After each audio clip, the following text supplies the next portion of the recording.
like somebody that gets lost a lot, but somebody that thinks deeply and thinks about all the little things in life. Okay, who has a friend out there that is always staring into space and you can't really tell if they're thinking, are they confused, have they fallen asleep with their eyes open? You're not real sure. Or what about the people out there that just catch themselves all day long just snapping back to reality out of nowhere and they're not really sure where they went to? You see, that one's me. And it happens to me the most when I'm driving. It doesn't feel the safest, but I have a real tendency when I'm driving to just, my mind gets going. I get going down these rabbit holes, and then all of a sudden I've made it all the way to the other end of town, and I look up and I have no recollection of how I got there. And it probably doesn't sound very safe, and you would probably be right to think that, but I usually get where I'm going. I've made it there where I'm supposed to be more times than I don't. But my safety and my sanity isn't what we're here to talk about tonight. What we're here to talk about is the wondering part, what we're thinking about. Because in our world, with our lives and our faith and the people around us, there's so much to wonder about. And here's just a few thoughts that I thought about this week that I thought were really important. The first thing that comes to mind is, why do ostriches have such big wings if they were never meant to fly? Why was such a big animal created with such big wings to match its body, but it can't even get it off the ground? Feels like a design flaw in the making to me. But then I thought about what makes someone mad enough to cut off a mom in a minivan in the middle of 27, or a cute little old grandma in her 1965 Buick sedan, just trying to get where she's going. Or why are there so many stars out in the sky when we'll never be able to see them all? Why were so many invented or created? And these are basic questions, kind of weird. It's a little trip into what's going on in here all the time, but these are basic questions. But the truth is, we wonder about some of life's biggest questions too. We wonder about things like why are we here? Why do we exist? Is our existence just some big coincidence? Why are we in this moment in time instead of another? And I think one question we've all asked ourselves is God actually real? We have all really big questions, and the reason for that is pretty simple. It's because we're curious. We wonder because we're curious. We're curious people. We crave answers and we crave certainty, and so we're hoping that answers to these things that we wonder about will give us clarity about this thing called life, because who doesn't want a life full of clarity? It's something that people have been looking for since the beginning of time. They've been trying to figure out the purpose of all of this. It's why people do some weird things sometimes. They'll do anything to get the right answer. They'll pay money to go to like a card reader or a fortune teller because they obviously have all the right answers. Yeah. And it's why it's trendy right now to do things like balance your energy and buy all these weird looking crystals that are way overpriced, or try to manifest your own realities outside of what your current reality is. It's why every religion claims that they're the right one. This curiosity, it's why we all go to the same place when we need an answer to a question. Google, every single time. It's why science has sparked so much debate about what's true and what isn't. And it's because we're all looking for answers to basic questions, and we'll do just about anything to find them. And here's the thing though, sometimes it can feel like Christianity and curiosity can't coexist. It feels like the two can't work together. And when I say the word faith as we go through this series, there's different definitions and ways that people describe it. But when I say the word faith, I want you to think of faith as our confidence in who God is and how that informs the way that we live our lives. So put that in your brain. Every time I say faith in this series, that's what it is. Confidence in God and who He is. And a lot of us feel like we've been told that science, it seeks out certainty. It's literally us taking our questions and testing them and trying to get certainty so we understand how things work. And then we hear faith, and we consider faith to be more about the mystery of God. It's about having faith in an unseen and an unexplainable and an incomprehensible God. And so that leaves us feeling like science and faith can't coexist. Feels like science and faith can't coexist for some people, but what if that's just simply not true? What if in a world where we're all looking for all sorts of different answers, what if we didn't have to pick between the two most popular approaches to the problem? What if we don't have to wonder if science and faith can coexist together at the same time? Well, if we want to answer this question, we have to go way back, all the way back to the beginning, and not just the beginning of this debate between science and faith. We have to go all the way back to the beginning of everything. Both Judaism and Christianity believe in this ancient document known as Genesis to describe how the universe was created. It's a story of how the universe and living creatures and human beings were all created. And these are details and concepts that have been debated for a very, very long time. And details about how creation happened, I think conversations about those are important. They're really helpful and they're really healthy. But I think we can get so caught up in the how that we lose focus of what Genesis is actually trying to tell us. You see, I actually think the first line of Genesis might be the most important line of all when it comes to figuring out all these things that we're wondering about. Check it out. The author says, "In the beginning, God created the heavens and the earth." One sentence, but it's created complicated debates for as far back as we can remember. Humans aren't satisfied with the fact that God created it. They want to know how it was created. How did it happen? This is probably the main argument you've heard for the difference between faith and between science. We're told that one believes in creation and one doesn't. And if those two can't agree together, then what are we supposed to believe?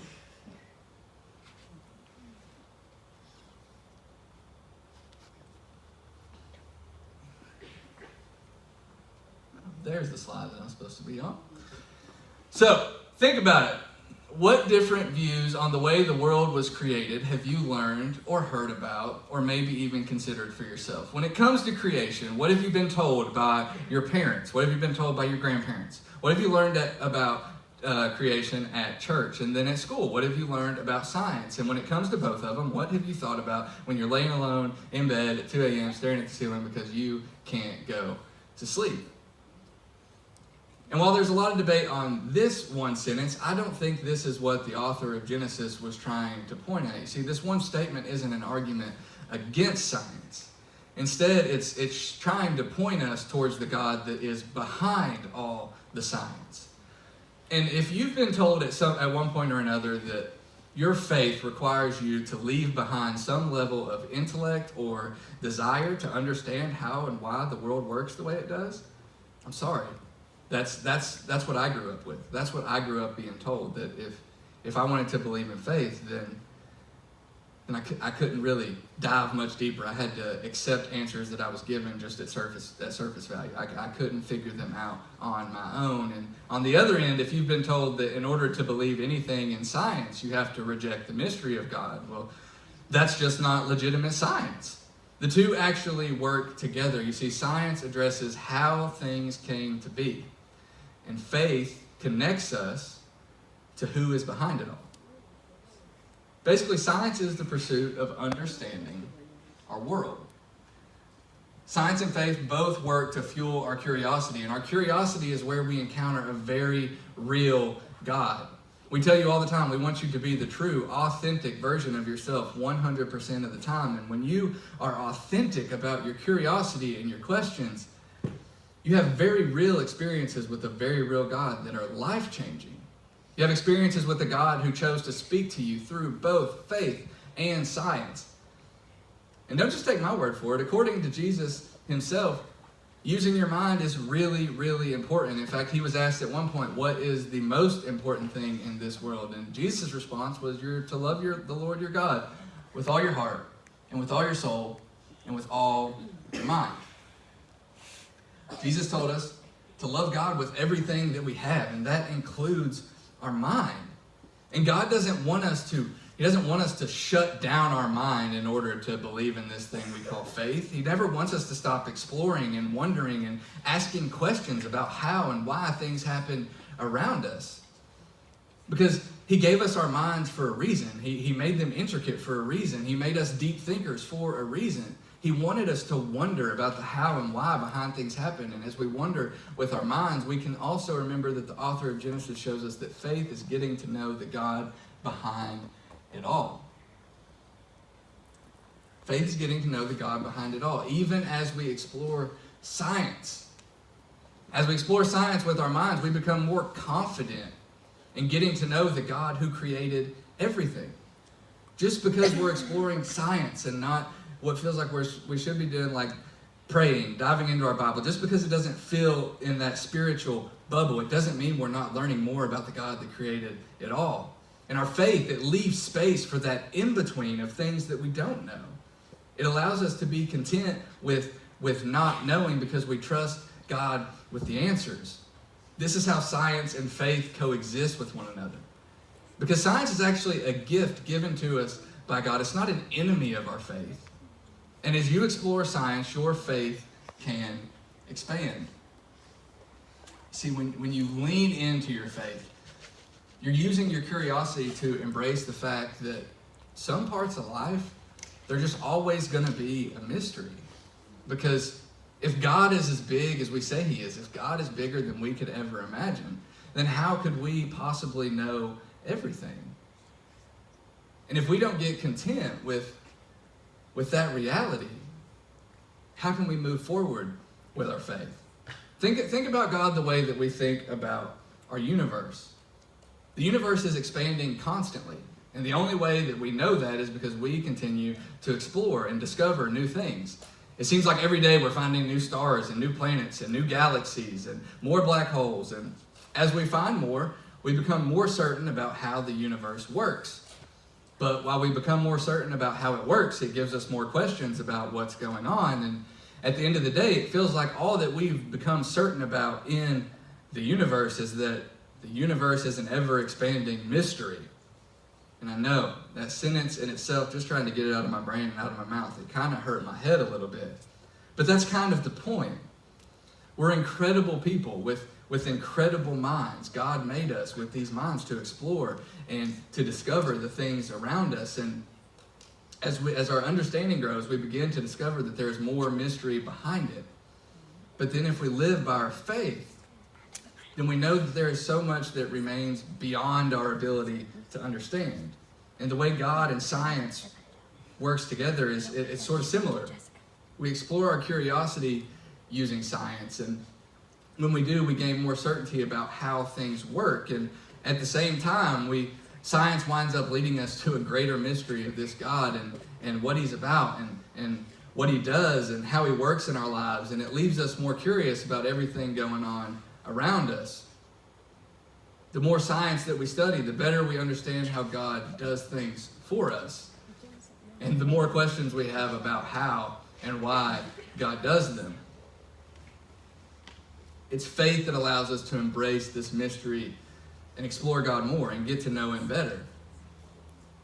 And as you explore science, your faith can expand. Your faith can grow because you're exploring through the science. They don't have to be two separate entities. You don't have to pick one or the other. Because the goal of science, it's not to disprove God. I feel like that's a lie that we've been told over and over and over again. Science is out to disprove God. And yes, there are certain areas and forms of science that their main goal is to disprove a creator in general. But for the majority of science, science just means something that is seeking certainty in an unknown area. And there's nothing wrong with that. That's how we were wired. That's our desire. God designed us that way, and he designed us to search in the mystery. And I think we can be real right now to also establish that in today's culture, I feel like the term mystery is used to when we just don't understand something, when we don't have an answer for anything. You can say, oh, well, that's just a mystery that I'm never going to understand, and that's okay. It's going to be fine. But when we get down to the core of it, everything in life is a mystery. Every single aspect. Some of the smartest people to ever live have followed this line of thinking, and arguably the most famous scientist in history, Albert Einstein, he once said this. He said, the most beautiful experience we can have is the mysterious. It is the fundamental emotion which stands at the cradle of true art and true science. Whoever does not know it and can no longer wonder, no longer marvel, is as good as dead, and his eyes are dimmed. He said, if you can't wonder, if you can't think, if you can't let yourself go out on a limb, you're no longer curious. You're no longer searching. You're no longer alive. You're as good as dead. Because when we search, and our aim is to understand as much as we can about the world around us. But we're also okay with the fact that because we're human beings, we have limitations, and there are always going to be things that we don't understand. And when it comes to Christians, that means that there are things about God that we 100% know for fact. But there's a whole lot more that we don't know and probably never will know. And we are okay with that because we trust in Him, despite being in the middle of the mystery. So if we want to begin exploring science in ways that help our faith expand instead of contracting it, where do we start? Well, here are a couple simple ways for you to start embracing both science and faith right now. First, be curious. Stay curious. Stay committed to being curious in your lives. But also be content with the idea that you may never know the answer to the question. Don't let that stop you from searching. As teenagers, you all are naturally curious and you question everything. Don't ever stop that. No matter how many people tell you they're tired of all your questions, no matter how many people try to put you down because, well, you're just young. You just don't know yet. You'll figure it out. Just keep asking why and always have a healthy level of curiosity within you. And then while you're curious, you also have to embrace wonder and mystery. While we use the verb wonder to think about things that we're trying to figure out, we have to be filled with the noun wonder, a thing that fills inside of us because of things that we don't understand, but they're happening around us. We have to be okay with not knowing everything about God, and yet still trusting that God wants what's good for us. And I know a lot of people's first thought with that is like, wait a second. What? You're telling me I don't know everything about this person, but I should trust everything about them? How? Well, as we go through this series a little bit, we're going to talk about this specific topic, but the most magnificent miracle that God ever did was when He resurrected Jesus after He died. And the whole reason that Jesus died was to show us how far He would go with His love for us. And then the resurrection proved to us that everything that Jesus said, and everything that Jesus did, and everything that Jesus lived was legitimate, including how much He loves you, and how much He loves me, and how much He loves us. And He loves us even though we have a ton of questions that we're wondering about. Questions that are good and helpful. And even though we have those questions, because He loves us, we can also be filled with wonder about the truth in the world around us, that God is there for us. And while we're constantly being curious, but embracing wonder in our present, through this process we keep learning. We keep learning. And we understand that embracing wonder, it doesn't stop us from discovering new things. Learning, no matter how we learn, it actually strengthens our faith. Learning in every aspect of our life can strengthen our faith at its core. And a pastor by the name of Andy Stanley, he said this about when we explore science and we discover new things. He said, as Christians, our response to that should be, so, that's how God did it. That's how it happened. We don't have to discredit our faith because we figure out something new. We don't have to put it to the side. We can just say, oh, I've been wondering about this question for a really long time, and now that I have an answer, well, now I simply know how the God who's behind it all made it happen. And this approach, it keeps us open to discoveries within science and discoveries that science has made, while also allowing us to be filled with wonder at the God behind it all. And this finally allows us, in the end, to expand your faith. That's what we've been talking about all night. That's our main goal. We want to expand our faith. We want to expand our definition of faith, because faith is more than just a label that we slap on something that we don't understand. Faith is also what we do understand. And what we already understand, it gives us confidence because of what we know about God and the life experience we've had with God. It gives us confidence to explore our doubts and our questions and our uncertainties without fear, because we know God wants us to ask those questions. We know God has answers. He's not intimidated by our questions. And we're just starting this journey and exploring the relationship between faith and science. But before we go any further and we move forward in the coming weeks, I want us to take a moment and not lose sight of how great it is to wonder, how great it is to think, how great it is to question things. Our faith doesn't tell us to stop asking questions. Our faith says dive deep. Figure out as much as you can. Figure out all these things that I have put in the world around you, but if you can't find the answer, don't lose faith in me. We're in a unique time in history where we have more access to more information than ever before. And most of that is thanks to the advances in science. And as humans, we are hardwired to be curious about the things that we don't know. No matter how much we figure out, we're always going to want to know more. So imagine living in a world where no question was off limits to God. Imagine a world where God is okay with your questions and your curiosities and your desire to know how and why everything works, how and why this happened to me, how and why I'm going through this. And imagine having the freedom to go through life, exploring through the science, finding answers to questions that keep you up at night, and understanding that God is behind it all. That's what's possible when you follow Jesus, and that is what it can look like to be a Christian in a time unlike any other in history.